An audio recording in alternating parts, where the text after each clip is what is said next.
El Regierungsviertel, o Distrito Gubernamental de Berlín, es en esencia el corazón político de la Alemania moderna. Un espacio que condensa historia, poder, arquitectura y muchas cicatrices del siglo XX. Y además es un paseo que vos podés hacer caminando, siguiendo las explicaciones que te voy a dar en este video. Así que vamos. Hola viajeros y viajeras, ¿cómo están? Acá Matías, de Vivo de Viajes. Volvimos a Berlín, volvimos a hacer este paseo, que es uno de nuestros preferidos, que además tiene historia. En realidad el paseo no lo hago yo, en realidad el paseo lo hace mi mujer, que es alemana, que estudió ciencias políticas acá y sabe muchísimo de este tema. Entonces cada vez que vamos a Berlín con amigos o familia, hacemos el tour. ¿Qué estoy haciendo en este video? Lo voy a empaquetar y se los voy a dar a ustedes para que lo hagan por vuestra cuenta. En la descripción del video les voy a dejar un enlace a Google Maps. En Google Maps van a encontrar todos los lugares que menciono en el vídeo y además el recorrido. Un recorrido que en total son unos 3,5 kilómetros, puede ser un poco más, depende de las etapas que quieran hacer. Yo se las voy a ir marcando en distintas partes del vídeo. Bueno, ¿qué es el Regierungsviertel? Regierungs es gobierno. Viertel es barrio, literalmente el barrio del gobierno. Es donde se concentran todos los edificios gubernamentales, principalmente después de la reunificación de Alemania. Antes la capital de Alemania occidental estaba en Bonn, pero con la reunificación se trasladó a Berlín y hubo que hacer todos los edificios de nuevo. Lo único que estaba era el Reichstag, el Congreso, porque además por ahí pasaba la frontera entre este y oeste. Eso se los explico más adelante. Bueno, resumiendo, los edificios más importantes a ver son la Cancillería, que es la Casa de Gobierno, el Bundestag, que es el Parlamento, oficinas de ministerios, congresistas, parques, memorials y el río Spree que lo conecta todo. De hecho, toda esta zona que les voy a contar se llama la Banda de la Confederación. Es un diseño especial que hicieron dos arquitectos berlineses, Bund des Bund. Son como unos 900 metros que conectan la parte del Poder Ejecutivo, que viene a ser la Cancillería, con la parte del Poder Legislativo, que viene a ser el Congreso. Es todo un concepto que se hizo urbanístico, donde en el medio hay parques que vienen a ser para el pueblo. ¿Por qué es tan importante un lugar así en un país como Alemania? Porque aquí se expresa la continuidad y la ruptura del país. Berlín fue la capital imperial en 1871, la capital de la República de Weimar, y volvió a ser la capital después de la reunificación en 1991. Básicamente Berlín es la capital histórica de la Alemania unificada. Durante la Guerra Fría, este área era prácticamente no man's land, destruida por la guerra y atravesada por el muro de Berlín. No se podía entrar. A partir de 1999, todo el gobierno federal se trasladó desde Bonn a Berlín, dando el nacimiento al nuevo distrito gubernamental. La arquitectura moderna está diseñada para ser transparente, un símbolo deliberado de la democracia alemana tras la dictadura nazi. Bueno, vamos a empezar el recorrido en la Hauptbahnhof de Berlín. La Hauptbahnhof es la estación central. Prácticamente todos los trenes de cercanías pasan por la Hauptbahnhof y gran mayoría de los metros. Es muy fácil de llegar. Además es una estación de metros muy bonita. Abrió en el 2006 para el Mundial, me acuerdo, yo ya estaba acá, y es uno de los nudos ferroviarios más grandes de Europa. Van a ver que los trenes no paran, tenés como distintos pisos, 3 pisos, alta velocidad, regionales, otro tipo de trenes. Es muy bonito. Es interesante verlo el concepto de por sí. Los trenes no es una estación final de trenes, sino que es siempre de paso. Antes de empezar el tour, miren a su izquierda, cuando salen de la estación, miren a su izquierda, hay un hospital que se llama la Charité, que es un hospital muy famoso en Alemania. Y es además uno de los hospitales más prestigiosos de Europa. Fundado en 1710, acá trabajaron 10 premios Nobel, incluyendo a Robert Koch, que fue el descubridor de la bacteria de la tuberculosis y salvó muchísimas vidas. Durante la división de Berlín, que vamos a estar hablando en este vídeo, la Charité quedó del lado este. Yo les recomiendo mucho que miren una serie que se llama Charité, que son 3 temporadas sobre el hospital de la Charité. Es interesante porque marca 3 etapas muy distintas también de la historia del país, de Alemania. Bien, vamos caminando, vamos a cruzar el Spree. El Spree es el río más importante de Berlín. Van a estar cruzándolo constantemente o tal vez navegándolo si están en Berlín. No sé si sabían, pero Berlín tiene más canales para navegar que Ámsterdam. Les dejo ahí ese dato. Pasa que nadie los conoce, nadie lo sabe. Crucen el Spree, el río más importante, y se van caminando, sigan el mapita que les dejo hasta la casa de la Cancillería. Ahí trabaja el canciller. Ahora que estoy haciendo este vídeo es el señor Merz. Hace unos años era la señora Angela Merkel, seguramente les suena. Bueno, esta es la cabeza del Poder Ejecutivo, pero no es el presidente, como nosotros entenderíamos, por ejemplo, en Latinoamérica. ¿Por qué? Porque es una democracia parlamentaria. El partido que más votos consigue y logra formar una mayoría en el Congreso es quien decide quién va a ser la cabeza del Poder Ejecutivo, el canciller. Además hay un presidente que vive en otro lugar, que es al final del tour. Así que paciencia, después les voy a contar más. Este edificio, que es muy interesante, es el primero que estamos viendo, de los de gobierno, la Cancillería, Bundeskanzleramt en alemán, también le llaman la lavadora por su diseño. Si lo miran de frente parece una lavadora de ropa, es verdad. Fue inaugurada en el 2001, dentro de este megaproyecto que fue la Banda Federal. Van a ver una escultura ahí, no tiene nada que ver con Alemania ni con el gobierno, pero es una escultura preciosa de Chillida, el escultor español, vasco creo, que hay una copia de esa escultura, aún por lo menos muy parecida, en San Sebastián, que se llama Los Peines del Viento. Tiene más sentido en la costa de San Sebastián porque realmente peina el viento.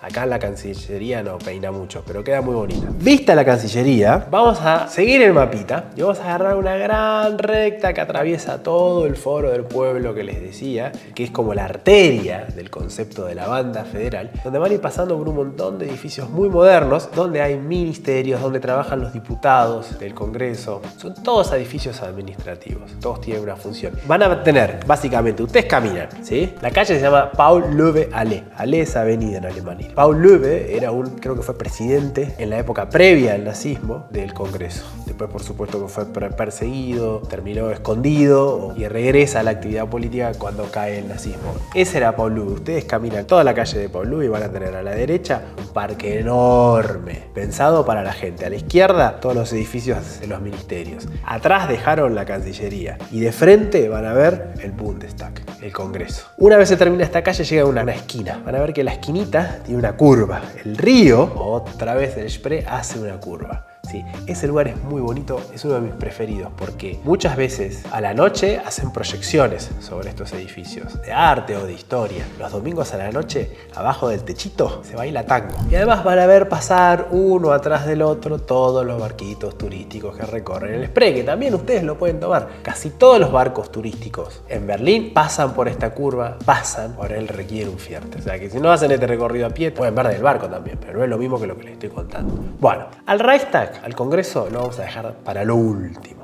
¿Sí? Porque al Reichstag se puede subir. Van a ver que tiene una cúpula de cristal. Entonces la idea, yo prefiero que ustedes sigan recorriendo y al final, tal vez después de comer, a la tarde o al atardecer, suban a la cúpula. Y todo esto que les estoy contando lo vean desde las alturas, porque además está muy bien señalizado. Si quieren subir al Reichstag, una cosa les digo, no hace falta comprar ningún ticket de ninguna plataforma, todo lo que los ofrezcan no hace falta. Para subir ahí es gratis. Lo único que hay que hacer es registrarse en la web del Congreso. Yo les voy a dejar también en la descripción el enlace. La web está en inglés, dejan sus datos, tienen que dejar su número de pasaporte, evidentemente. Seguramente van a hacer un chequeo con su número de pasaporte, de algún antecedente que tengan, pero sé que ustedes todos son buena gente, entonces no va a haber ningún problema y después les van a mandar una autorización, un PDF con la autorización de a qué hora puedes entrar, qué día, etc. Ustedes eligen día y hora. Después les llega la autorización por PDF, eso lo muestran junto al pasaporte adentro. Sobre el Reichstag les cuento que fue construido en 1894. Para el Imperio Alemán. En 1933 sufrió el famoso incendio del Reichstag, que fue un punto clave en el ascenso de Hitler. No se sabe quién fue un atentado, lo incendiaron y fue un punto de inflexión porque Hitler un poco lo hizo valer a este hecho como un punto de inflexión y dijo, en este país hace falta orden, bla, bla, bla, etcétera, etcétera. Lo utilizó políticamente. Durante la Guerra Fría estuvo en ruinas, como les contaba antes, y quedó justo al borde del muro. Tras la reunificación fue completamente renovado por el arquitecto Norman Foster, que seguramente lo conocen, e incorporó la famosa cúpula de vidrio como símbolo de la transparencia democrática. Ahí es donde yo quiero que ustedes suban al final de este recorrido, así ven todos los edificios desde arriba. La entrada es gratuita, pero no se olviden de reservar con tiempo. Si seguimos caminando, muy cerquita, casi atrás del Reichstag, está la famosa puerta de Brandenburgo. La habrán visto en un montón de fotos, es el símbolo de Berlín. Bueno, la puerta fue construida entre 1778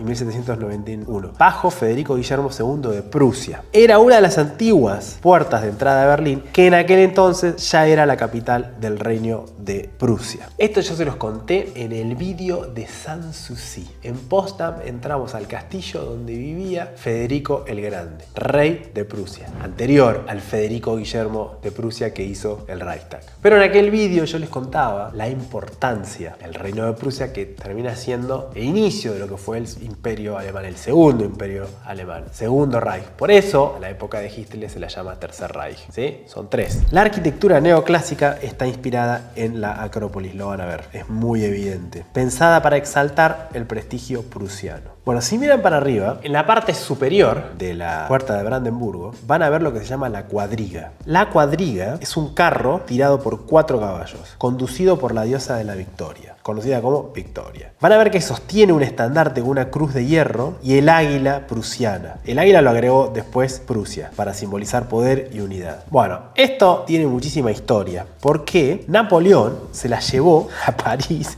en 1806 como trofeo tras derrotar a Prusia. Pero Prusia la recuperó en 1814 y volvió a colocarla en la puerta. Es uno de los íconos más reconocibles de Berlín. Pero cuando se levantó el muro en 1961, la puerta de Brandenburgo quedó justo detrás del muro. No se podía entrar. Era esta zona de no man land. De nadie, ni del este ni del oeste. Nadie podía pasar cerca. Entonces se convirtió en un símbolo de la separación. Y quedó literalmente abandonada, porque la RDA no priorizó la restauración, porque en el fondo no era parte de la estética socialista. Esto lo vimos muy bien en el video de, ¿se acuerdan? La calle que más me gusta en Berlín, que es la Karl-Marx-Allee. Esa sí es la calle con la estética socialista de la RDA. Pero en este caso, como el monumento tenía una carga prusiana, había quedado en una zona militarizada, ambos gobiernos la abandonaron. Y ahí quedó la puerta de Brandenburgo abandonada, desgastándose. El 9 de noviembre de 1989, la cuadriga fue testigo directa del momento más famoso de la historia reciente de Europa, cuando miles de personas se reunieron en la puerta de Brandenburgo. Alemanes del este llegando por primera vez, alemanes del oeste celebrando. Gente abrazándose arriba del propio muro. Estas imágenes son muy famosas. Seguramente las vieron, se las voy a dejar ahora en la pantalla. A partir de esta fecha, la puerta de Brandenburgo simbolizó la reunificación alemana. Hoy es un lugar donde se celebran las grandes victorias y los grandes duelos del país. Además de la Love Parade y un montón de otras manifestaciones que me ha tocado pasar por ahí en ese momento. Bueno, ahora vamos a ir a las heridas del Regierungsviertel. Y me gustaría que sigan el mapita, continúen a unos 200 metros de la puerta de Brandenburgo. Se van a encontrar con un monumento muy especial, que es el monumento a los judíos asesinados en Europa. Más o menos ocupa una manzana y es muy simbólico. Son literalmente 2710 bloques de hormigón de distintos tamaños y con un piso que tiene distintos niveles. Entonces uno camina por ahí. Yo lo que siempre siento es una sensación de sofocación y de ahogo. Tienen que hacerlo, métanse, caminen. No es divertido, no es para correr carrera, no es para sacar fotos, es para concentrarse, es para vivir ese momento. Uno entra y siempre se pierde. Desapareces entre las columnas, por eso te da esa sensación de desorientación, vacío y el trauma del Holocausto. Debajo hay una exposición gratuita que puedes entrar con un montón de testimonios de las víctimas.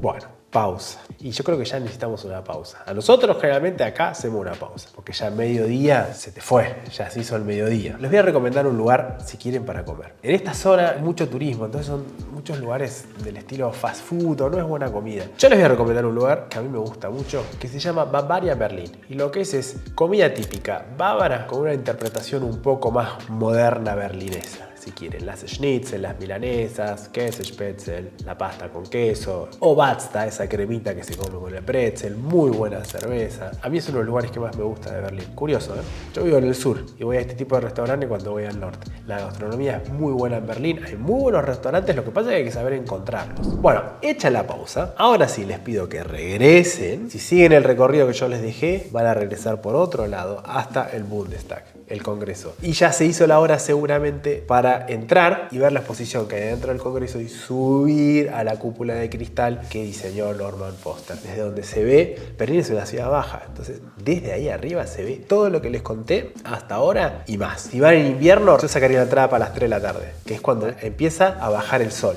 y es el mejor momento. Si vas en verano, no hace falta. Tenés luz hasta tarde. Creo que vale la pena como cierre de toda esta excursión. Ya pueden volver, si quieren ya pueden volver. Ya estamos con lo que es el Regierungsviertel, los edificios de gobierno actual. Pero si caminan un poquito más, tal vez unos 500, 800 metros más, van a llegar a Tiergarten, que ese era el centro de poder del Imperio Alemán, del Imperio de Prusia. Ahí hay un palacio que se llama Bellevue, Schloss Bellevue, que hoy es la residencia presidencial de Alemania. Y ustedes me dirán, pero ¿Qué me estás diciendo? Si estamos hablando de la Cancillería. ¿Cómo el presidente? Sí, porque ese era el canciller, el jefe del Poder Ejecutivo. El presidente de Alemania tiene otro rol, un rol más honorífico. Es como un presidente que no gobierna, pero tiene ciertos roles. Firma leyes, designa al canciller elegido por el Bundestag y representa al Estado en ceremonias oficiales. Bueno, ahí es donde vive el presidente. Pero antiguamente este palacio se construyó en era prusiana, en el año 1786, durante el reinado de Federico II el Grande. Friedrich der Grosse, este es nuestro rey preferido, el que pueden ver en el vídeo de Sanssouci. Lo mandó a construir el palacio, pero él falleció ese mismo año. En aquel vídeo les mostraba incluso el sofá donde falleció, que está todo en el palacio de Sanssouci en Potsdam, que es donde él vivía. En este palacio habitaron la sucesión posterior a Federico el Grande. Su hermano, su sobrino. Es un ejemplo exquisito de la arquitectura neoclásica prusiana, sobrio y elegante, lejos de lo barroco ostentoso de los reinos europeos, aunque Sanssouci es un monumento al estilo barroco. Pero bueno, tenía eso Federico el Grande. Tenía que mostrar la cara y el poderío de Prusia, hacía cosas neoclásicas. Él, para sí mismo, vivía en un mundo de sueños barroco. Se los voy a dejar abajo en la descripción el video de Sanssouci, si comparan las dos cosas. Bueno, toda esta zona del Palacio de Belvoir, el Tiergarten, que en el fondo Tiergarten es un jardín de animales, era el coto de caza de los reyes prusianos. Todo este era el paisaje cortesano de Prusia. Pero me extendí. La razón original de este video es el Regierungsviertel, que son las instituciones de gobierno de Alemania actuales. Pero si quieren ver un poquito más y conectar con lo que fue el Segundo Reich y el Imperio de Prusia, lo pueden hacer. Hoy Tiergarten, Regierungsviertel está todo integrado, pero antes eran dos zonas distintas de la ciudad. Bueno, ya está, los dejo tranquilos. Espero que les haya gustado el video. Hay que ver hasta dónde hacen el recorrido. Después en los comentarios déjenmelo. Si lo hacen el recorrido, díganme, Matías, es muy largo, o esto me gustó más, esto me gustó menos, mezclaste cosas, es demasiado. Bueno, déjenlo abajo en mis comentarios. Pero si llegaron hasta acá en el video, me parece que me gané un like. Y suscríbanse al canal, que tengo un montón de contenidos de Berlín.